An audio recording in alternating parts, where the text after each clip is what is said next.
The lighting was so bad that I basically had to switch on the overhead light.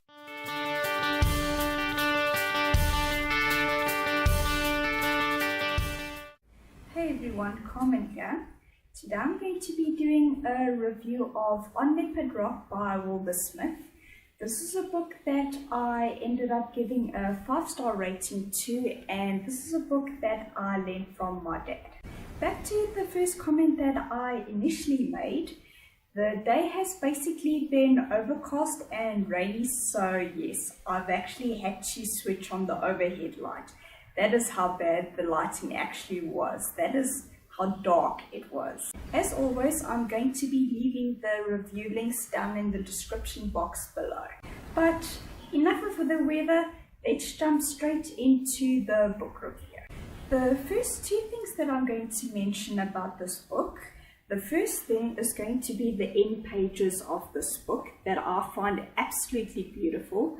I'm not sure how clearly you're going to be able to see this on camera in this light, but honestly, I find these end pages absolutely beautiful.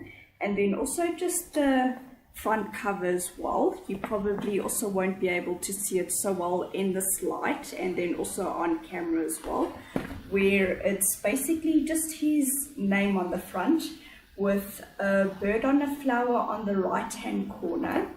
And then lastly, the spine, that I also think is absolutely just gorgeous. You probably also won't be able to see this in the light and on camera, but it's basically just his name that's embossed with the book title.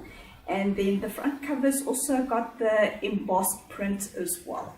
I'm going to give you a little bit of background as to what this book's about. Basically, it's a memoir autobiography of his. In this novel, you basically follow him on all the different adventures that he's gone on, as well as some of his writing career. I find it pretty impressive what he's managed to achieve in his life, and I also admire him for admitting his novice writer mistakes that he made in his early writing days. There were also times in this book where he could be quite bold and brash. Another thing that I absolutely loved about this book is the descriptions. And there were quite a few times where I could imagine things quite clearly in my head. I especially enjoyed his adventures in Africa.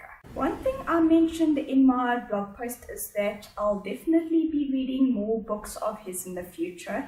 So far I've read the Egyptian series and the Hector Cross series, and I definitely also want to get into the Courtney series in the future. This is definitely not going to be the last book of his that I read, though it will probably most be the last one that I read for a while, so you won't be hearing me talk about any of Wilbur Smith's books anytime soon, but I will carry on in the future.